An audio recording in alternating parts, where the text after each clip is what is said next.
তাফসীর মাহফিল CHP। বিসমিল্লাহির রহমানির রহিম। বন্ধুগণ, ইসলামী রাষ্ট্রের নবী করিম সাল্লাল্লাহু আলাইহি ওয়াসাল্লাম আলোচনা করছেন বিশ্ববরেণ্য রাষ্ট্রীয় ক্ষমতা হাতে নিলেন। আল্লামা দেলোয়ার হোসেন সাঈদী। কোরআনের আইন চালু হয়ে গেল, শব্দ ধারণ চুরি বন্ধ হলো, ডাকাতি বন্ধ হলো, জিনা বন্ধ হয়ে গেল। তাফসীর মাহফিল CHP আল্লাহর নবী বললেন, আল্লামা সাঈদীর মূল্যবান খায়রুল কুরুনি কারনি, সর্বশ্রেষ্ঠ যুগ আমার যুগ, সোনার যুগ। মানুষের খাওয়ার অভাব নাই, পড়ার অভাব নাই। প্রেসিডেন্ট 12.5 লক্ষ বর্গ মাইল এলাকা তো নবীজি নিজেই রাষ্ট্র রেখে গেছেন। আজকে ওমর রাদিয়াল্লাহু তাআলা আনহু রাষ্ট্রপ্রধান। সুবহানাল্লাহ কবেন না? উট চড়াইতো, মেষ চড়াইতেন যিনি, আজকে তিনি রাষ্ট্রপ্রধান। অর্ধেকটা পৃথিবীর প্রেসিডেন্ট। একটার পর একটা রাজ্য জয় হচ্ছে। রোম সম্রাট তার বর্ষিয়ান গোয়েন্দা বিভাগের প্রধান তাকে পাঠায় দিল, দেখো তো অবস্থা তো কাহিল মনে হয়, ক্রমেই যেভাবে রাষ্ট্র দখল হচ্ছে ইসলামের হাতে, কবে না জানি আমার রোমও চলে যায়, কবে না জানি আশেপাশের দেশগুলিও চলে যায়। দেখে আসো ওমরের সিংহাসনটা কেমন, সেনাবাহিনী কেমন, তার স্বাস্থ্য কেমন, লোকটা কেমন। দেখো, গোয়েন্দা বিভাগের প্রধান গেলেন কারে দেখতে? ওমর রাদিয়াল্লাহু তাআলা মদিনায় অনেকদিন হাঁটে আসছে না কিসে আসছে আল্লাহই জানে। তখনকার যে পদ্ধতি ছিল ওইভাবে আসছে। আইসা মদিনায় ঢুকে জিজ্ঞেস করছে, আইনা মালিকুকুম, তোমাদের রাষ্ট্রপ্রধান, তোমাদের রাজা কই? সাহাবায়ে কেরাম জবাব দিলেন, আমাদের জন্য কোনো রাজা হয় না, বাল্লানা আমির, আমাদের জন্য একজন আমির হন। সে আমির হচ্ছেন ওমরে ফারুক রাদিয়াল্লাহু তাআলা আনহু। গোয়েন্দা বিভাগের প্রধান বললেন, আমি তার সঙ্গে দেখা করতে চাই, তার সিংহাসন কই? ওনারা বললেন, ওনার কোনো সিংহাসন নাই, আমাদের সাথে মসজিদে এক জায়গায় বসে, আলাদা কোনো চেয়ারও নাই, বালিশও নাই, খাতাও নাই, এই এমনি আমাদের মাঝেই বসে। কোথায় তিনি? তারা জবাব দিলেন, কোথায় তা ঠিক করে বলতে পারবো না, তবে শুনেছি ওনার উট হারায় গেছে, উট তালাশ করতে গেছে। গোয়েন্দা বিভাগের প্রধান তো আকাশতে পড়ার কায়দা, কয় কি উট হারায় গেছে? তোমাদের তো চাকরি কারো থাকার কথা না, তোমরা কও উট হারায় গেছে আর উট তালাশ করতে গেছে। আমিরুল মুমিনিন, অর্ধেকটা পৃথিবী দখলকারী যিনি প্রেসিডেন্ট, সারা দুনিয়া কাঁপে যার নাম শুনিয়া উট হারায় গেছে, তালাশ করতে গেছে, আশ্চর্য কথা, কয় কি? আচ্ছা কোন দিকে গেছে? বললো যেদিকে। গোয়েন্দা বিভাগের লোকটি হাঁটতে লাগলো, কোথায় দেখা হয় আল্লাহই জানে। কিছু দূর হেঁটে যাওয়ার পর দেখেন একটা গাছের তলায় একটি লম্বা লোক শোয়া, উট একটা বাঁধা, গাছের তলায় শোয়া, চাদর নাই, বালিশ নাই, হাত মাথার তলে দিয়ে শুয়ে আছেন। সূর্য ঢলে যাওয়ার কারণে গাছের ছায়া সরে গিয়েছে, সূর্যের তাপে মাথার ঘাম, শরীরের ঘাম দিয়ে বালু ভিজতেছে। একজন পরিচয় করিয়ে দিলেন, ইনি আমিরুল মুমিনিন। গোয়েন্দা বিভাগের প্রধান, তার জবান থেকে বেরিয়ে গেল, ওমর, আমার দেশের প্রেসিডেন্ট দুর্ভেদ্য প্রাচীরের মধ্যে থাকেন, চতুর্দিকে দুর্ধর্ষ সেনাবাহিনী আধুনিক অস্ত্রপাতি নিয়ে চতুর্দিকে দাঁড়িয়ে থাকে, ভেতরে দুগ্ধ ফেননি বিছানার উপরে আরাম করে থাকেন, শুয়ে থাকেন রাজাধিরাজ রোমের সম্রাট, চতুর্দিকে পাহারা, অস্ত্রপাতি, এত শান্তির বিছানা, তারপরেও তার ঘুম হয় না। জানলার কোন ফাঁক দিয়া গুলি আসা কলিজাটারে ফুটা বানায় দেয়। তুমি ওমর, অর্ধেকটা পৃথিবী তোমার হাতের মুঠোয়, তোমার একটা বডিগার্ড নাই, তোমার বিছানা নাই, বালিশ নাই, নির্বিঘ্নে নিশ্চিন্তে উট বাঁধে রেখে তার পাশে শুয়ে আছো, কারণ তুমি জনগণের অধিকার আদায় করেছো, জনগণকে গণতন্ত্র দিয়েছো, জনগণের খাওয়ার পরার দিয়েছো, জনগণকে বিশ্বাস করেছো, ভালোবেসেছো, তাই তোমার নিরাপত্তার দায়িত্ব গোটা জাতি গ্রহণ করেছে। এটা হলো ইসলাম, এটা হলো ইসলাম। আর যদি জনগণের উপরে খারাপ ব্যবহার করা হয়, যিনি খারাপ ব্যবহার করেন তিনি বুঝতে পারেন ক্ষমতা যখন থাকবে না তখন আমার আর উপায় নাই, সেজন্য সেনাবাহিনীর নিরাপত্তা ছাড়া চলার পথ নাই, তখন নিরাপত্তার দাবি ওঠে। কিন্তু আল্লাহর পথের পথিক যারা, তাদের এগুলির প্রয়োজন হয় না। সুবহানাল্লাহ বলেন। কারণ তারা জানে হায়াতের মালিক, মওতের মালিক কে? জোরে বলেন কে? আল্লাহ সুবহানাহু ওয়া তাআলা। বন্ধুগণ, কোরআনে কারীমে আল্লাহ পাক বলেন, ওয়া আলাল্লাহি কাসদুস সাবিলি ওয়া মিনহা জায়রুন ওয়ালাউ শাআ লাহাদাকুম আজমাইন। সোজা রাস্তা বলে দেওয়ার দায়িত্ব আমি আল্লাহর। আল্লাহ পাক সহজ ও সরল রাস্তা বলে দেওয়ার জন্য নবীদের পাঠালেন। নবীরা ক্ষমতা এলেন। আল্লাহর নবী ক্ষমতা এসে নিজের ক্ষমতার পরিধি, নিজের বাড়ি ঘরের সৌন্দর্য বাড়ান নাই, নিজের জায়গা জমিন বৃদ্ধি করেন নাই, একটা বিছানা পর্যন্ত ছিল না। হযরত ওমর বলেন, আমি নবীজির সঙ্গে দেখা করতে গেলাম, নবীজি ঘরের ভিতরে আরাম ফরমাচ্ছিলেন, বিছানার উপরে শোয়া নবীজি। আমাকে দেখে তিনি উঠে বসলেন। আমি দেখলাম নবীজি দড়ি দিয়ে বোনানো খাটিয়ার উপরে শোয়া ছিলেন, চাদর নাই, তোশক নাই। নবীজি যখন উঠে বসলেন, আমি তাকিয়ে দেখলাম নবীজির পিঠ মোবারকের উপরে দড়ির দাগগুলি কেটে আছে। আমি বললাম, ইয়া রাসূলুল্লাহ, এই পৃথিবী কাফের বেঈমানেরা কত শান্তি করলো, কত আরাম করলো, আর আপনার একটা বিছানা নাই, তোশক নাই। আপনি আমাকে অনুমতি দেন, একটা বিছানা বানায় দিই, একটা তোশক বানায় দিই। নবীজি বললেন, ওমর শোনো, এই পৃথিবীতে শান্তি করার জন্য আমি আসি নাই। আমি যদি বলি ওহদ পাহাড়টাকে যদি নির্দেশ করি, ওহদ পাহাড় আমার জন্য সোনায় পরিণত হয়ে যাবে। আমি পৃথিবীতে মানবতার মুক্তির জন্য এসেছি। খাবার নাই, খাবার নাই। সকলের ঘরে খাবার পৌঁছেছে, নবীজির ঘরে খাবার নাই। হযরত আয়েশা রাদিয়াল্লাহু তাআলা আনহা বলেছেন, মাসের পর মাস, দিনের পর দিন নয়, মাসের পর মাস চলে গেছে, নবীজির ঘরে চুলায় আগুন জ্বলে নাই। একটু খেজুর, একটু পানি, এগুলি খেয়ে কোন রকম আমরা জীবিকা নির্বাহ করেছি। একবার নবী করিম সাল্লাল্লাহু আলাইহি ওয়াসাল্লাম মসজিদে নববীতে অসময় হযরত আবু বকর ওমর রাদিয়াল্লাহু তাআলা আনহুকে দেখলেন বসে আছে। জিজ্ঞেস করলেন, তোমরা এই অসময় এখানে কেন? তারা বললেন, নবীজি আজ কদিন হয়ে গেল কোনো খাবার পাইনি, ক্ষুধায় অস্থির হয়ে গেছে। নবীজি বললেন, আমারও তো একই দশা। এই দশা ওনাদের, কিন্তু জনগণের এই দশা না, জনগণের ঘরে ঘরে খাবার পৌঁছে গেছে। সুবহানাল্লাহ। ওমর রাদিয়াল্লাহু তাআলা আনহু বলেছেন, রাষ্ট্রীয় ক্ষমতা আমার হাতে, আমার ক্ষমতার আমলে ফোরাতের কূলে একটি কুকুর যদি না খেয়ে মারা যায়, কিয়ামতের দিন আল্লাহর কাছে আমাকে জবাবদিহি করতে হবে। সুবহানাল্লাহ। এর নাম ইসলাম। এর নাম কি? ইসলাম। সেই ইসলামের রাষ্ট্র প্রতিষ্ঠাই করতে হবে মুসলমানদেরকে, বাংলাদেশের জনগণকে। পারবেন না? পারবেন না? এই কোরআনের আইন বাংলাদেশে চালু হোক, তা কি আপনারা চান? কারা কারা চান? আলহামদুলিল্লাহ। বসেন, বসেন। এইটা কি অবস্থা? স্লোগান দিলেই দাঁড়াতে হবে, তার মানে থেকে বসেন, বসেন।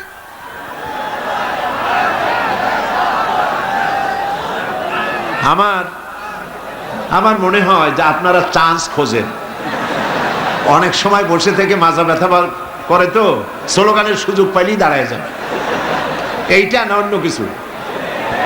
যাক, আলহামদুলিল্লাহ, মাজা আল্লাহ ঠিক রাখুক। কোমর সোজা থাকতে হবে, হাঁটুতে শক্তি থাকতে হবে। যুদ্ধের এখনো অনেক পথ বাকি। একটু জোরে সরে জিকির করেন, সুবহানাল্লাহ, আলহামদুলিল্লাহ, লা ইলাহা ইল্লাল্লাহ। জোরে, সুবহানাল্লাহ ওয়ালহামদুলিল্লাহ, লা ইলাহা ইল্লাল্লাহ, লা ইলাহা ইল্লাল্লাহু মুহাম্মাদুর রাসূলুল্লাহ। একটা কথা বলে নেই, নিতান্ত নিতান্ত লক্ষ্য করুন, নিতান্ত টয়লেটে যাওয়ার, পেশাব পায়খানার হাজত না হলে কেউ মানুষকে কষ্ট দিয়া বেরোতে চেষ্টা করবেন না। কারণ রাস্তাঘাট মাঠ সব ভর্তি, যেদিকে যাবেন সেদিকেই মানুষ, আপনি যাবার কোনো পথ পাবেন না। মানুষকে কষ্ট দেওয়া ছাড়া আপনার কোনো রাস্তা নেই। সমস্ত রাস্তা পথ ঘাট, সিলেটের মাদ্রাসা ময়দান পার্শ্ববর্তী রাস্তাগুলি সব ভর্তি, আলহামদুলিল্লাহ বলেন। সুতরাং মানুষকে কষ্ট না দেওয়াই, মুসলমানকে খামোকা কষ্ট দেবে না। নিতান্ত পেশাব পায়খানার জরুরত হলে যেতে পারেন। প্রিয় ভাইরা, নবী করিম সাল্লাল্লাহু আলাইহি ওয়াসাল্লাম তিনি বললেন, আমার ওই একই অবস্থা, চলো আমার সাথে। তিনজনে গিয়ে উপস্থিত হলেন হযরতে আবু আইয়ুব আনসারী রাদিয়াল্লাহু তাআলা আনহুর বাড়িতে। হযরতে আবু আইয়ুব আনসারী রাদিয়াল্লাহু তাআলা আনহু রাসূলকে, হযরত আবু বকর ওমর রাদিয়াল্লাহু তাআলা আনহুমাকে পেয়ে দারুণভাবে আনন্দিত হলেন। ঘরের মধ্যে প্রবেশ করে বললেন, বিবি, এমন তিনজন মেহমান পেয়েছি, আকাশের নিচে জমিনের উপরে এর থেকে সম্মানিত মেহমান আর নাই। তিনি একটি বকরি জবাহ করলেন, রান্নার ব্যবস্থা করলেন, বাগানে চলে গেলেন, কিছু খোরমা নিয়ে এলেন। নবীজিকে বললেন, আল্লাহর নবী, এই খোরমা আপনি খান। হুজুর জিজ্ঞেস করলেন, খোরমাগুলির মধ্যে পাকা কাঁচা আদা পাকা আছে, কোনটা খাবো? হযরত আবু আইয়ুব বলছেন, ইয়া রাসূলুল্লাহ, তিন রকমের, তিন শ্রেণীর খোরমাই আপনি খাবেন, অনুরোধ করব, কারণ এগুলি আমার বাগানের খোরমা। যেই শ্রেণীর গায়ে আপনার হাত লাগবে আল্লাহ পাক আমার বাগানে বরকত দিয়া দিবেন। রান্না বান্না হয়ে গেল, গোশত আর রুটি সামনে এলো। নবীজি খাওয়া শুরু করার আগে কয়েকটা রুটি আর কয়েক টুকরা গোশত একটা পোটলার মতো করে বানায়া হযরত আবু আইয়ুবের হাতে তুলে বললেন, আবু আইয়ুব, এই গোশত আর রুটি টুকরা নিয়ে যাও আমার মা ফাতেমার কাছে। গত ৩-৪ দিন হয়ে গেল তার কিসমতে কিছু হয় নাই। নিজেরা না খেয়ে মানুষের দুয়ারে দুয়ারে খাবার পৌঁছে দিয়েছেন, মানুষ যেন কষ্ট না পায়, জনগণের খাবারের বন্দোবস্ত, পড়ার বন্দোবস্ত করেছেন। নবীজি গরিব মানুষের জন্য, মানুষের অর্থনৈতিক সমৃদ্ধির জন্য ব্যাংক তৈরি করলেন। ব্যাংকের নাম রাখলেন বাইতুল মাল। এই ব্যাংকের উদ্বোধন যেদিন করেন, বুখারী শরীফের হাদিসে এসেছে, আল্লাহর নবী উদ্বোধনী বক্তব্যে বললেন, মান তারাকা দায়নান আও দিয়ান ফালাইয়া, যদি কোন ঋণগ্রস্ত ব্যক্তি ঋণ পরিশোধ করতে না পেরে, ঋণ পরিশোধ করতে পারে নাই, এমন অবস্থায় যদি মারা যায়, তাহলে তার ঋণ পরিশোধের যদি কোনো ব্যবস্থা তার না থাকে, তাহলে তার ঋণ পরিশোধের ব্যবস্থা, আর তার এতিম বাচ্চাগুলি, বিধবা স্ত্রী আর এতিম বাচ্চা আর ঋণের বোঝা সবগুলি আমি মুহাম্মদ সাল্লাল্লাহু আলাইহি ওয়াসাল্লাম আমার কাঁধে উঠাইয়া নিলাম।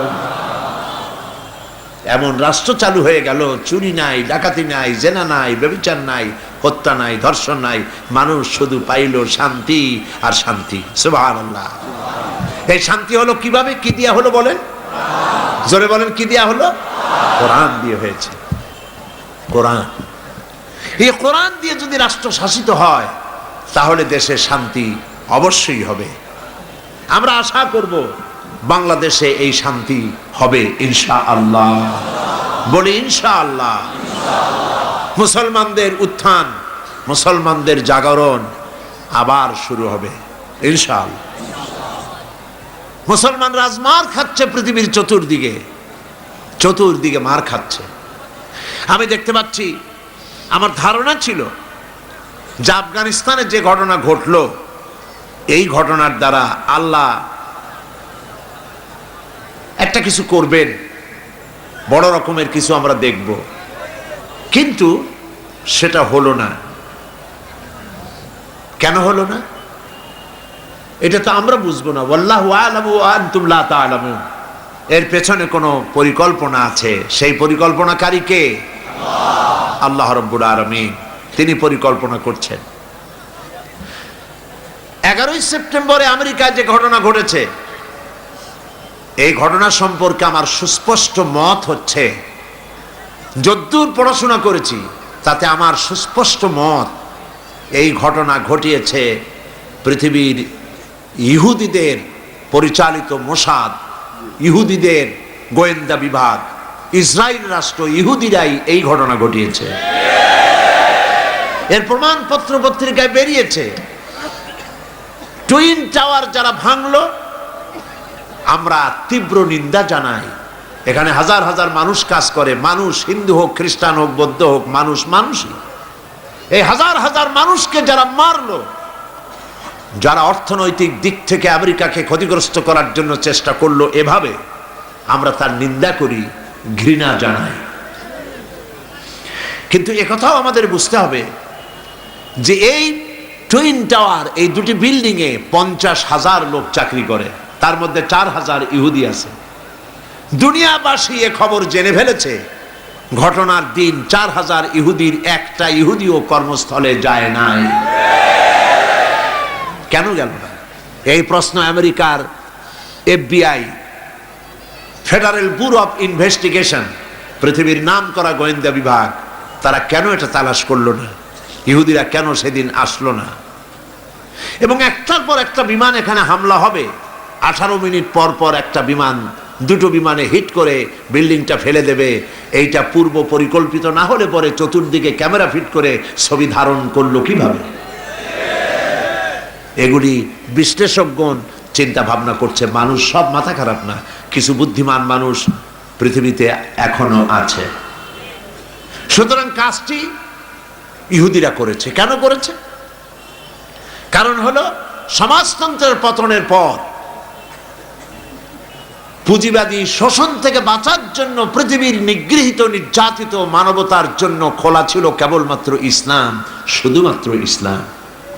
সেই ইসলামের দিকে মানুষ যাতে আসতে না পারে, সেই জন্য ইসলাম আর মুসলমানদেরকে মিডিয়ার মাধ্যমে প্রচার করানো হলো সন্ত্রাস আর মৌলবাদ।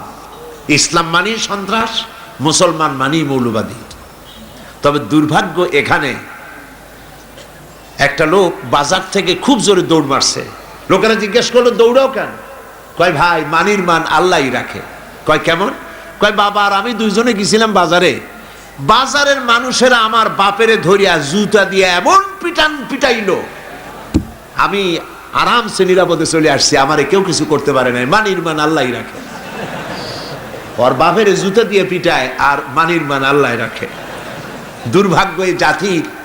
এক শ্রেণীর কলামিস্ট, এক শ্রেণীর মুসলমান নামধারী কলামিস্ট, মুসলমান নামধারী ফিচার লেখক, মুসলমান নামধারী সাংবাদিক, মুসলমান নামধারী বুদ্ধিজীবী, মুসলমান নামধারী রাজনীতিক, ওরা মুসলমানের ঘরে জন্মগ্রহণ করেও কুলাঙ্গার। এই লোকগুলি মুসলমানের ঘরে জন্মগ্রহণ করেও মুসলমানদেরকে মৌলবাদ আর সন্ত্রাস বলে গালি দেয়। আজকে আপনারা পত্রিকায় দেখুন, হিন্দু বৌদ্ধ খ্রিস্টান ঐক্য পরিষদ ওরা একটা মিটিং করেছে গত পরশুদিন, গতকাল পত্রিকায় ছাপা হলো। সেইখানে আওয়ামী লীগের তৎকালীন যুগের ডাক সেটে নামধারী কয়েকজন মুসলমানও সেখানে ছিলেন। ওইখানে হিন্দু বৌদ্ধ ঐক্য পরিষদের নেতৃবৃন্দরা বক্তৃতা করলো, মুসলমানদেরকে এদেশ ছেড়ে চলে যেতে হবে। দেখছেন, এরা এই দেশের সাম্প্রদায়িক সম্প্রীতি নষ্ট করে দিতে চায়। তারা আরো বলেছে, তালেবানদের থেকে শিক্ষা নাও, তারাও আফগানিস্তান থেকে চলে গেছে। বেকুবদের বলি, বেকুবেরা ভালো রেখে মনে রেখে দিও, ভালো করে মনে রেখা দাও, তালেবান শেষ হয়ে গেলেও ইসলাম শেষ হবে না। তালেবান শেষ হয়ে গেলেও মুসলমান শেষ হবে না। যত বড় মুখ না, তত বড় কথা বলো না। তারা আরো বলেছে, যারা বাংলাদেশি পরিচয় নিজেদের পরিচিত করতে চায়, তাদের মুসলমান নামটা আগে ত্যাগ করতে হবে। কত বড় সাহস, কত বড় সাহস! আমরা পরিষ্কার করে বলতে চাই, বাংলাদেশে যারা বসবাস করেন তাদের পরিচয় বাঙালি নয়, তাদের পরিচয় বাংলাদেশী। যারা বাঙালি বলে পরিচয় দেয় তারা পশ্চিমবঙ্গের সঙ্গে তাদের সম্পৃক্ততা রয়েছে। 47-এর বর্ডার মুছে দিয়ে ভারতের অঙ্গভুক্ত সিকিম, ভুটানের মতো বাংলাদেশকে তারা বানাতে চায়।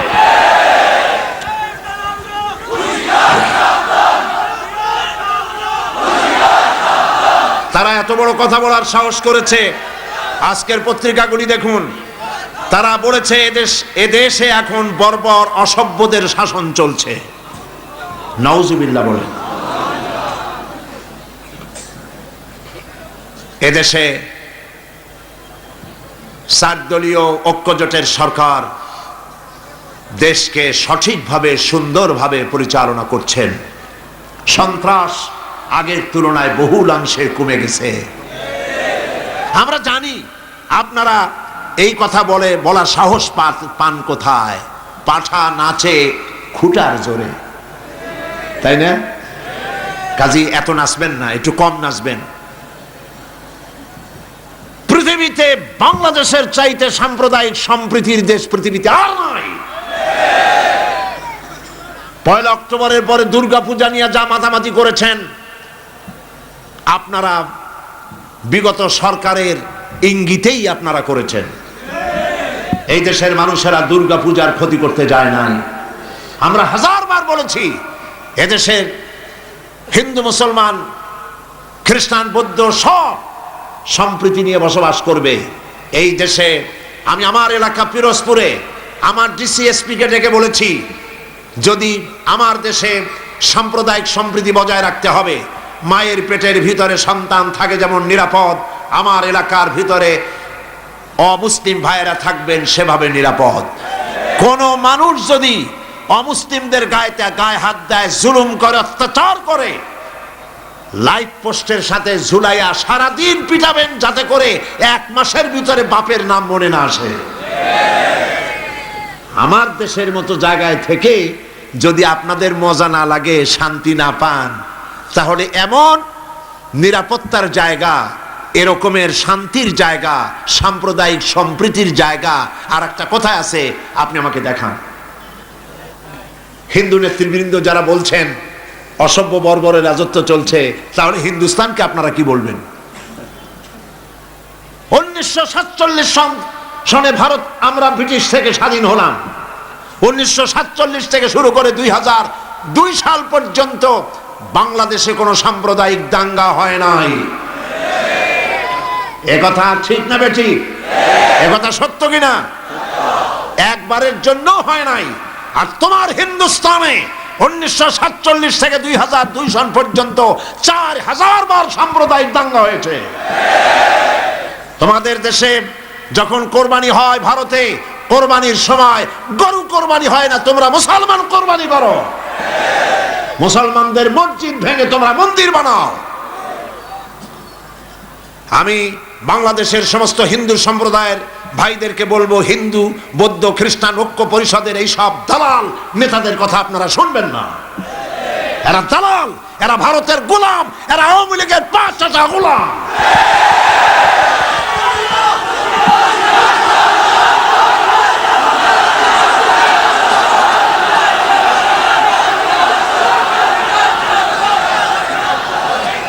এই সমস্ত মারাত্মক কথা আমি আবারও বলি, মুসলমানদেরকে দেশ ছেড়ে চলে যেতে হবে। হিন্দুরা যদি এই কথা বলে, ভারতে যদি মুসলমানেরা বলে হিন্দুদেরকে ভারত ছাড়তে হবে, তাহলে কেমন লাগে? এই সব কথা কি বলা উচিত? এরা কি আপনার এইসব নেতারা, আমি হিন্দু ভাইদেরকে আপনারা জিজ্ঞাসা করেন, আপনারা জিজ্ঞেস করবেন, এরা কি আপনার বন্ধু? এরা কি আপনাদের নেতা হওয়ার যোগ্য? বলে এরা আপনাদের দুশমন, আপনাদের শান্তি শৃঙ্খলা নষ্ট করে দিতে চায়। একটা মেজর শিয়াল দত্ত হইছে, আর একটা আছে আমার এলাকার, আমি এটার নাম নেই না, জঘন্য মুশরিক, রমনা বটমূলে দাঁড়ায়া আওয়ামী লীগের জমানায় মন্ত্রীদের সামনে বলেছে, ফতোয়াবাজদেরকে হত্যা করবই করব, সাগরে তাদেরকে চুবাবই চুবাবো। তাদেরকে জবাও করে হত্যা করে তাদের রক্ত দিয়া কালীমাতার পাওনা ধোয়াইলে কালীমাতা জাগবে না। পড়ছেন না আপনারা কাগজে? পড়েন নাই? এই সমস্ত মাথা খারাপ নেতা হিন্দুদের বন্ধু হতে পারে? বলেন না কথা, হিন্দুদের বন্ধু হতে পারে? এরা হিন্দুদের শত্রু, জঘন্য শত্রু। এরা আমাদের মধ্যে হিন্দু মুসলমান আমরা যে মিলেমিশে বাস করি, আমাদের মধ্যে তারা সাম্প্রদায়িক সম্প্রীতি বিনষ্ট করতে চায়। আপনাদেরকে বয়কট করুন। এই দেশে হিন্দু মুসলমান সাম্প্রদায়িক সম্প্রীতি নিয়ে আমরা বসবাস করছি। এই দেশে সরকার বদ্ধপরিকর সাম্প্রদায়িক সম্প্রীতি তারা বজায় রাখা হবে ইনশাআল্লাহ।